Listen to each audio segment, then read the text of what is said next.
Welcome to the Wallace Summer Learning Podcast series. I'm Ann Stone, Senior Research Officer at the Wallace Foundation and the host for today's episode.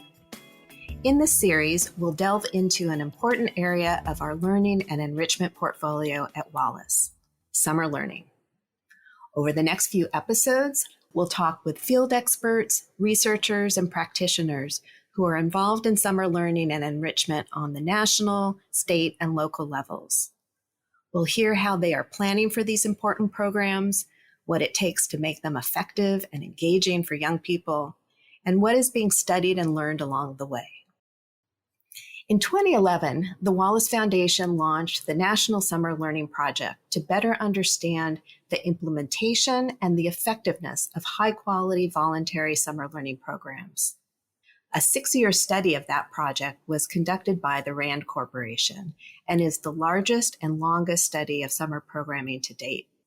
I'm excited to welcome back the two researchers who led that study, Catherine Augustine, Director of RAND's Pittsburgh Office and Senior Policy Researcher at the RAND Corporation, and Jennifer McCombs, Director of Research at the Learning Policy Institute and an Adjunct Policy Researcher at the RAND Corporation. Catherine and Jennifer helped kick off this podcast series with an overview of summer learning programs, including what makes them effective. Today, they will be sharing more about community-wide approaches to summer learning, as well as how summer learning can be part of a recovery strategy for young people whose lives were so disrupted by the pandemic. They'll also share considerations for policymakers and leave us with the questions we still need to answer about summer learning. Catherine and Jennifer, thank you for joining me today. So you mentioned in the programs that you studied that community organizations played important roles in the programming. And I know that you recently published a report that looked at how communities can coordinate their efforts to provide summer opportunities for young people at a pretty large scale. So I was wondering if you could say a bit about what you learned are the various ways that communities can come together and make summer a priority. Yeah, I think that this is really exciting, actually. So in various cities across the country, there are different organizations, whether it be a school district or a mayor's office or even a library system, that recognize that there's a need for summer programming in the community, but it might not be well coordinated. It might not be well advertised. There might not be enough programs, or they might not be spread out into the right neighborhoods. And so increasingly, they've come together to create, collaborations or councils or coordinated networks, whatever they want to call themselves. And typically their vision or their mission is to improve access to quality summer experiences. And they want to make sure in their communities that every child who wants to participate in a summer program has that opportunity. And so we took a look at a few of these cities where this was happening. And they were doing a variety of things, right? So they were setting that vision. They were looking across the community at the number of programs offered. They were collecting data on the number of children and youth who were engaged in those programs. They were doing mapping exercises to see if the programs were sort of spread out equally, particularly within neighborhoods with higher levels of poverty. And then they were taking action to either create new programs, expand new programs, bring program providers together for professional development or information exchanges. They were promoting programs to families in different ways. Some of them had, press releases written on events in which the mayor would speak about the importance of summer programming. And some of them created online searchable databases of summer programs that parents could use to find programming. In some, there would be centralized locations like libraries where parents could go and then learn of other summer opportunities across the community.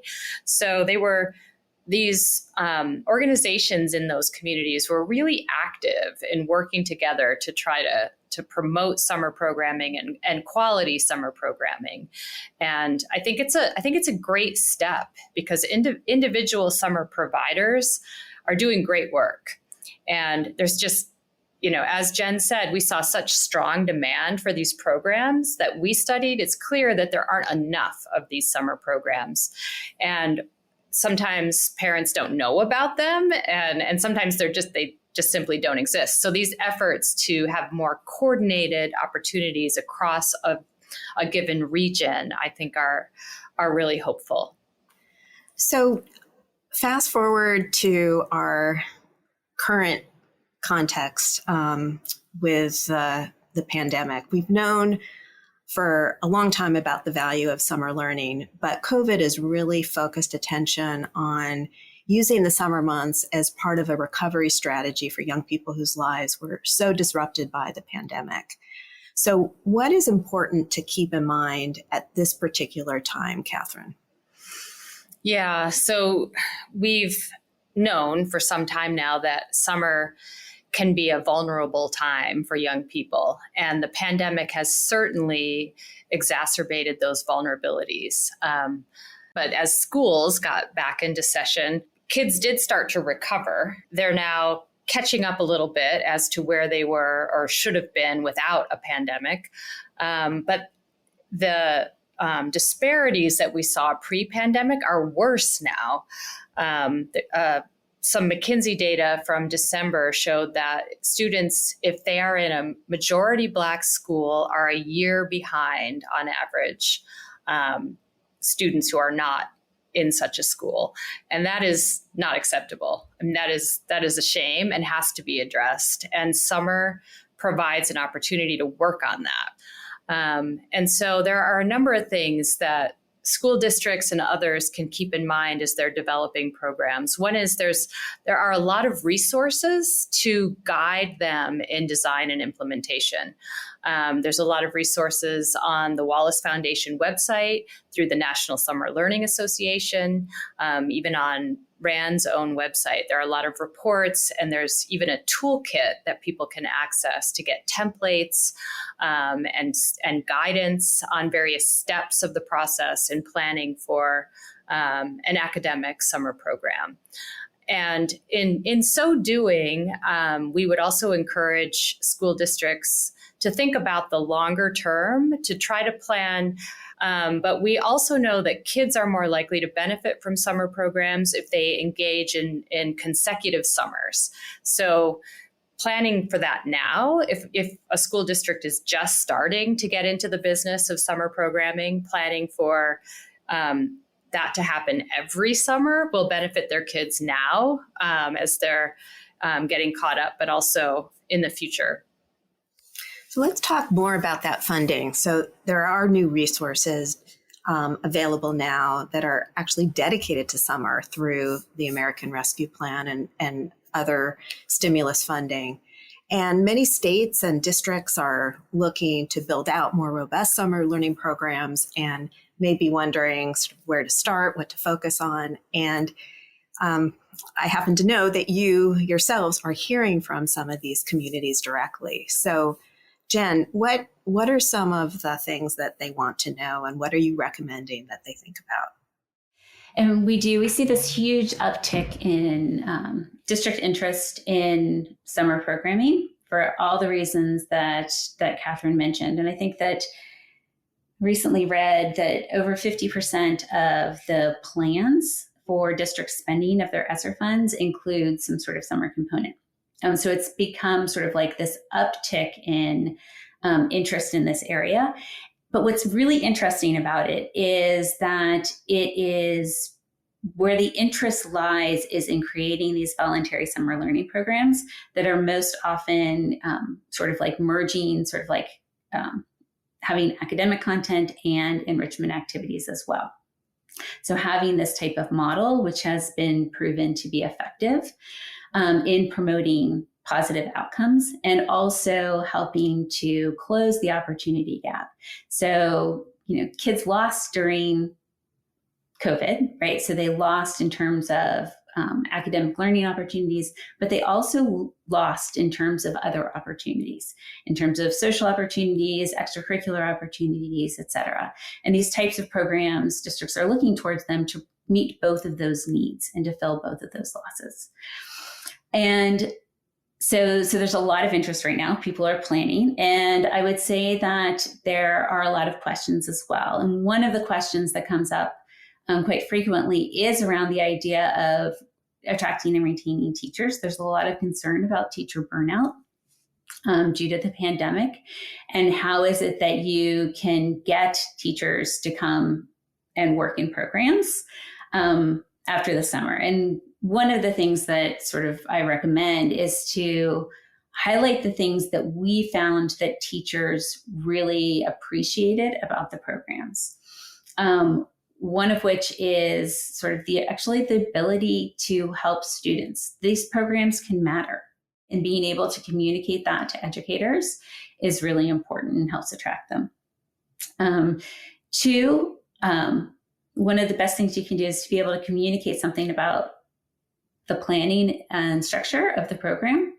Teachers have been, one of the reasons why they're burnt out is because there's just been a lot of different transitions and people having to pivot in an ongoing fashion during the pandemic. The more that administrators can assure teachers that the program's going to be well planned, supplies are going to be there for them, the curriculum's going to be there for them, it leads to this assurance that it's going to be a positive experience that is not going to cause undue stress. Highlighting the fact that there are small class sizes. Like that's one of the things that teachers really reported liking about the program. It enabled them to develop deeper relationships with kids, to be able to provide more individualized support. And those are things that are all highly motivating to them. And then sort of like stressing sort of like the curriculum, the supplies, logistics that will be there, offering options for things to be departmentalized, offering the ability to be half day instead of a full day, are all things that can help attract teachers to the programs. Another question that we get a lot is about how to create meaningful relationships with community-based organizations. So as Catherine mentioned, all of our districts had these types of relationships. And while districts can, and some do, ask teachers to provide enrichment activities and to offer enrichment in the classes, their classes, one way to reduce cost and also to bring in some novel expertise is to work with community-based organizations to be able to do it. And some of those, there are lots of different ways that districts can accomplish that. Right. So in some areas, they might have an intermediary that they can form a relationship with, who can help broker the relationships with different community-based organizations for them. In other places, we saw like people would issue an RFP for providers to be able to submit applications to be able to work during the summer. And in some cases, we saw districts sort of extend school year relationships. So for their after school providers that were providing activities during the school year, they were able to then sort of like extend that into the summer, get them to do some different novel types of programming and to be able to work that into their summer programs. Catherine, are you hearing, what other questions are districts asking you about?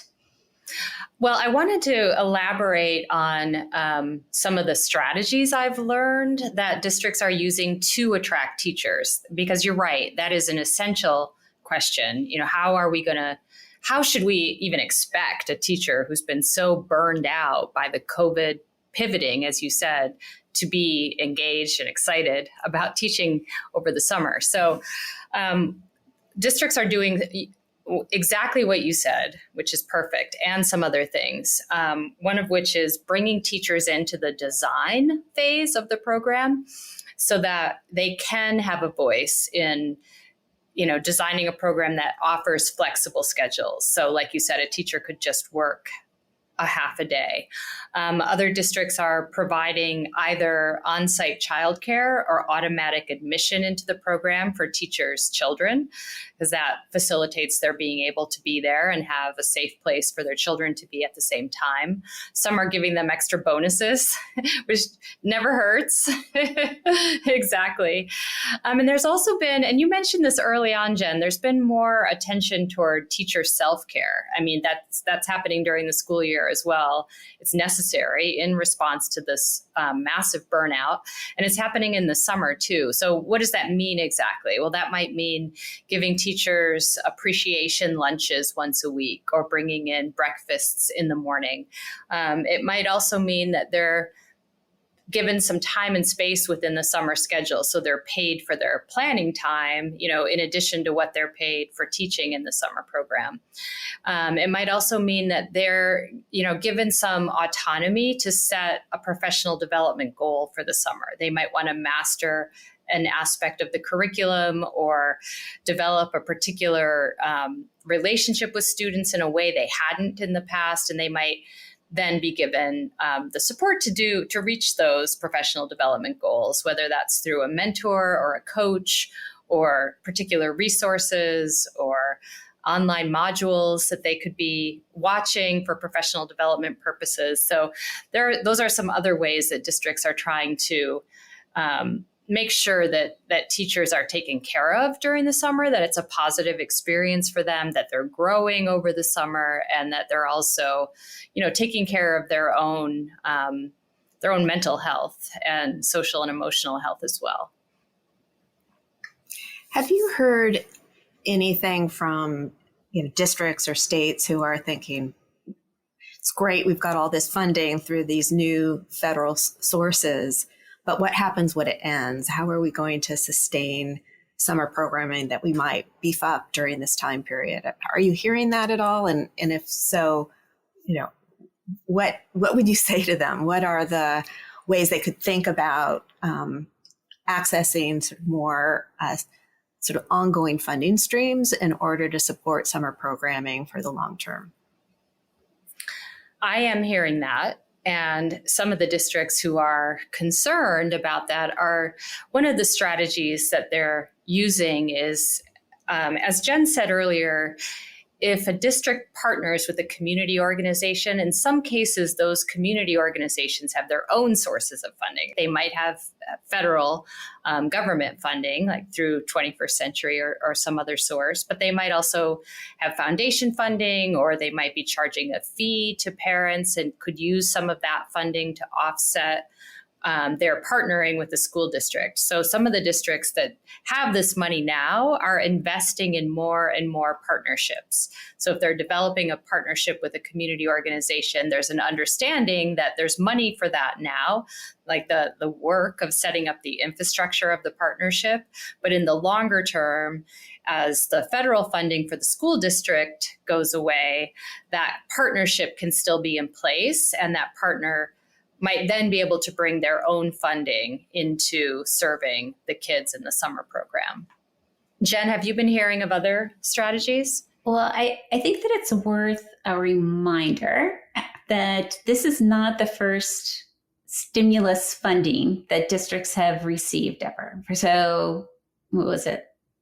Over a decade ago, right? 2008, yeah. Like we had the American Rescue and Recovery Act that provided a lot of funding to districts. And it's actually what developed this type of model. If we remember back in 2010, 2011, and as Wallace was looking for districts to learn from, you looked for places that already had these programs in place and had a commitment to them. And a lot of those programs started with that RF funding. And they received some funding for the study from Wallace to help supplement their own funding for the study, but they've all continued it. The RF funding went away, Wallace funding went away, and they pivoted towards sort of like different sources of funding, being able to use Title I funding, general district funds. There's some state funds that can be put into this. California has just made a large investment in after school and summer funding for programs. And we potentially could see other states taking that up, right? So this is a ripe area for the federal government to decide to provide additional resources into the future, for states also to make more investments in these types of interventions that are important for a number of reasons and also effective. And, even in absence of that, sort of like there are ways that districts, when they recognize that something is effective and has value, end up sort of conducting some pivots in order to sustain programming. So I think it's really important to know that sort of like while the ESSER fundings may be sort of like the primary source of funding that is getting these up and running, it doesn't mean that they're not going to be sustained when that source of funding is gone. And it may spur some additional policy action at the federal and state level for increased investment in these types of extended learning opportunities for children and youth. So let's talk more about policy. With summer programs in the spotlight now, what are some of the considerations you'd want to call out for policymakers? What is it that they should be thinking about? Okay, so I'll start, and then Catherine, you add on. So the first thing that I would get them to start thinking about is I would have them think about sort of, we know that these types of programs are effective. So how is it that you can spur on investments in ways that are going to promote program quality and program effectiveness, right? So how is it that you can set up funding structures that are going to enable districts to create programs that have both academics and enrichment content, for instance, that are able to serve students across the district who might need the programming in a variety of ways, to help districts see how to braid funding from different funding mechanisms, and to make explicit that summer is an allowable use of different sources of funding, right? So very often districts feel very constrained. So you want to have a program, you want to use your Title I funds, but you want to offer it to every school in the district.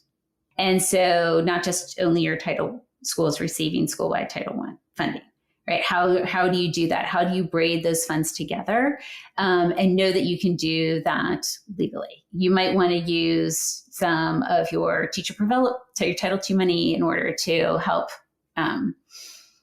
provide services. How do you make sure that you know that you're able to do that?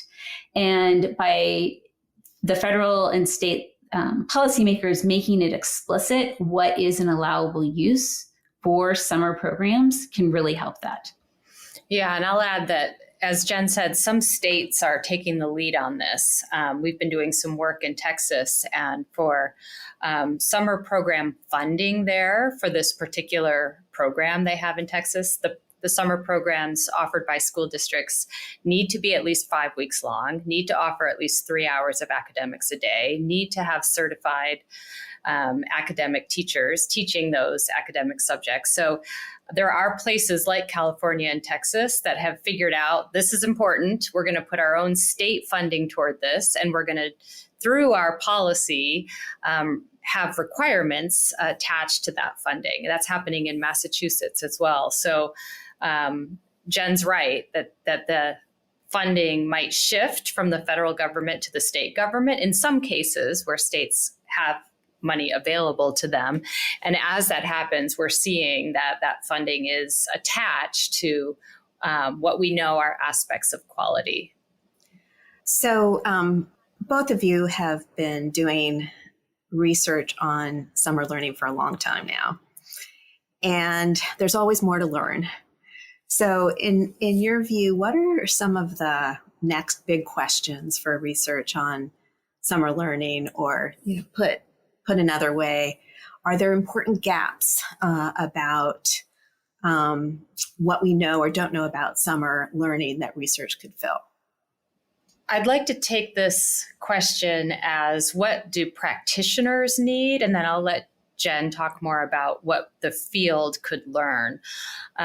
So in the work that we've continued to do in supporting districts, I think there are two areas in which they could benefit from more assistance. And one is in the enrichment programming. As Jen alluded to earlier, sometimes that's sort of seen as an afterthought, particularly by a school district whose primary mission is academics, right? So they're going to put on a summer program. They might be putting more effort into getting the math and reading curriculum right. And that is important. Don't get me wrong. But as we've talked about throughout this conversation, we also want these programs to further students' skills and knowledge and make up for the opportunity gap that we see in the summer, in which there are lots of kids who don't have, like me when I was a kid, didn't have very much to do, didn't have enough to do, were not being engaged. And those enrichment opportunities are so important in a student's development, in their identity development, and thinking about future careers. And let's not make that an afterthought. That's not a time for coloring on paper. Let's bring in, even in rural areas that we're working in now, school districts are partnering with farms and offering horseback riding for kids in the summer, and just providing them with something new, opening their eyes to a new experience, taking them on field trips to places they've never been. I think districts need support in that area and how to do that well. And the other is in having these warm and welcoming climates within the summer program. When we started observing these programs, we saw a lot of we saw some kids who had to be quiet in the cafeteria, or else they needed to go stand up against the wall. And we worked with these programs to turn that around and make the climates more engaging and welcoming, and allowing for loud conversations in the lunchroom. And teachers want that too. Teachers want to know how to have positive relationships with students. And we know so much more now as a field about how to do that, how to greet students, how to end the day with optimistic closures, how to have circle time where students are allowed to voice how they're feeling and develop relationships with each other and with adults.